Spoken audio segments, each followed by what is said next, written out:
I am Dr. Archana Singh, Associate Professor in Botany, MSc government PG college Bharatpur. आज discuss करेंगे rust of linseed. Host and pathogen. Host है linum usitatissimum और pathogen है melampsora lini. Introduction. Rust of linseed is a common disease of flax growing areas of the world. In India, flax is a major oilseed crop cultivated in almost all the states. The crop is generally cultivated during October to April. The disease generally appears in February or later, but Butler 1918 has observed the disease in central India in early November.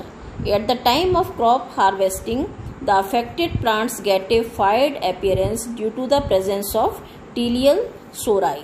टीलियल सोराई जो है उनके अंदर spores भरे रहते हैं और एकदम से फायर्ड अपीयरेंस जो है वो दिखाई देता है। ये डायग्राम है सिम्टम्स दिखाते हुए लिंसिट रस्ट का। Linum usitatissimum, effects of the rust of the linseed. The diseases cause disastrous effect on the plant.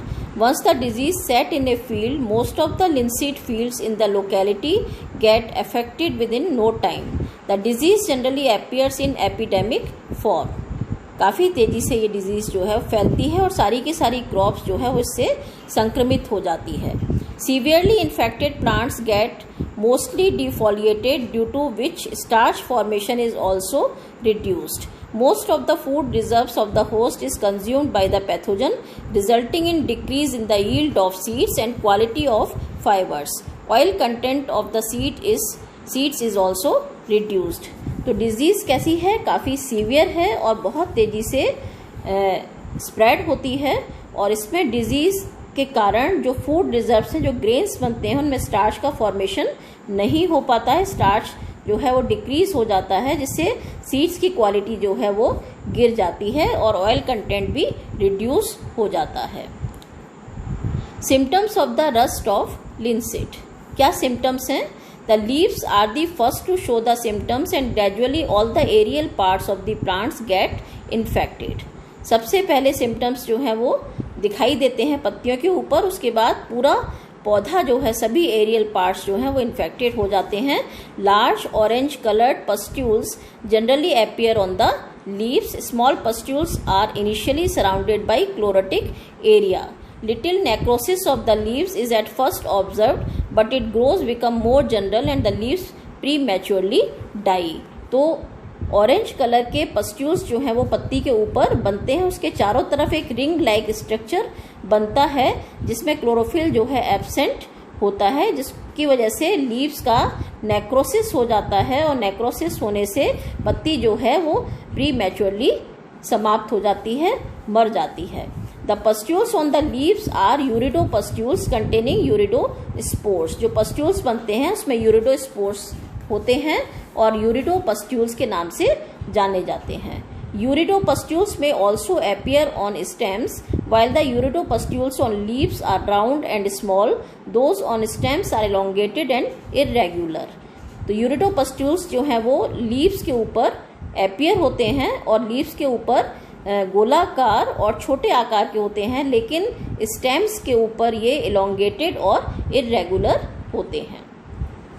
यह डायग्राम है जो सिम्टम्स को दिखा रहा है। टीलियल पस्ट्यूल्स हैं और ये ऊपर की तरफ यूरिडो स्पोर्स के पस्ट्यूल्स हैं। These are the symptoms showing the plant of rust of लिंसिट।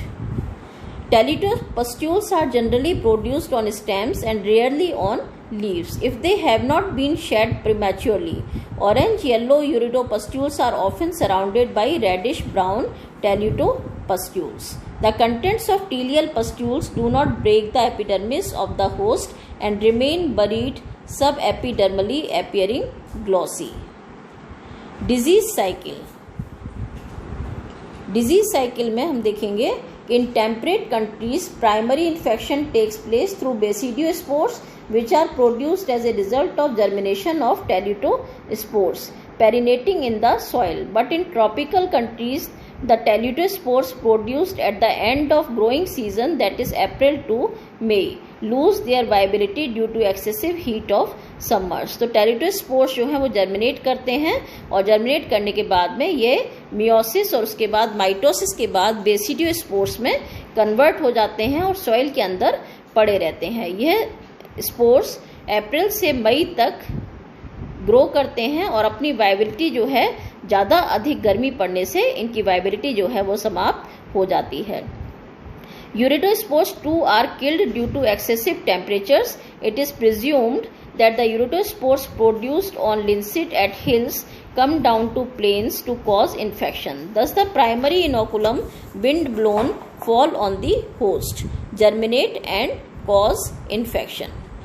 Because the transportation of uredospores from hills takes some time, the outbreak of the disease in plains takes place only after 2-3 months of the sowing of the crop. Uredospores produced as a result of primary infection cause secondary infection. Since the uredospores take very little time to germinate, the secondary infection is caused within a short time. Secondary infection along with primary infection cause heavy damage to the seed crop. Telutospores produced at the end of the growing season appear to have no role to play in the continuance of the life cycle of the rust. तो यूरेडोस्पोर्स जो है वो germination का काम करते हैं और infection जो है वो यूरेडोस्पोर्स के द्वारा ही फैलता है और प्राइमरी इन्फेक्शन यूरेडोस्पोर्स से ही फैलता है और ये इन्फेक्शन जो है वो सेकेंडरी इन्फेक्शन में कन्वर्ट हो जाता है। सेकेंडरी इन्फेक्शन प्राइमरी इन्फेक्शन से जब कन्वर्ट होता है तो ये सीड क्रॉप को हैवी डैमेज यानी बहुत नुकसान देता है। टेलिटोस्पोर्स जो है वो क्रॉप के समाप्त होने पर या सीजन के समाप्त होने पर उत्पन्न होते हैं और इनका कोई रोल नहीं होता है डिजीज के या रस्ट की लाइफ साइकिल के अंदर। और ये टेलिटोस्पोर्स फिर से मियोसिस और माइटोसिस के द्वारा फिर से ये बेसिडियोस्पोर्स में जर्मिनेट होते हैं और बेसिडियोस्पोर्स से फिर से यूरेडोस्पोर्स बनते हैं। Control measures, use of disease resistant varieties like NP 9, 10, 56, 95, 218, 279B, 279K3, 368, 381, 389, 415 and 501 is the only effective method to control the disease. तो डिजीज रेजिस्टेंट वेराइटीज का यूज करने से हम डिजीज को ओवरकम कर सकते हैं। Seed treatment to kill the teleutospores in hills has also been suggested. Hills के ऊपर टेलिटोस्पोर्स जब जर्मिनेट करते हैं तो टेलिटोस्पोर्स को यदि समाप्त कर दिया जाए तो बेसिडियोस्पोर्स नहीं बनेंगे और बेसिडियोस्पोर्स नहीं बनेंगे तो यूरेडोस्पोर्स भी नहीं बनेंगे, जिससे संक्रमण जो है वो समाप्त हो जाएगा। Avoidance of excessive nitrogenous manures is recommended. Nitrogenous manure का उपयोग जो है वो भी डिजीज को समाप्त कर सकता है। यह फिगर डिजीज साइकिल है रस्ट का, यहाँ पर आप इसको देख सकते हैं।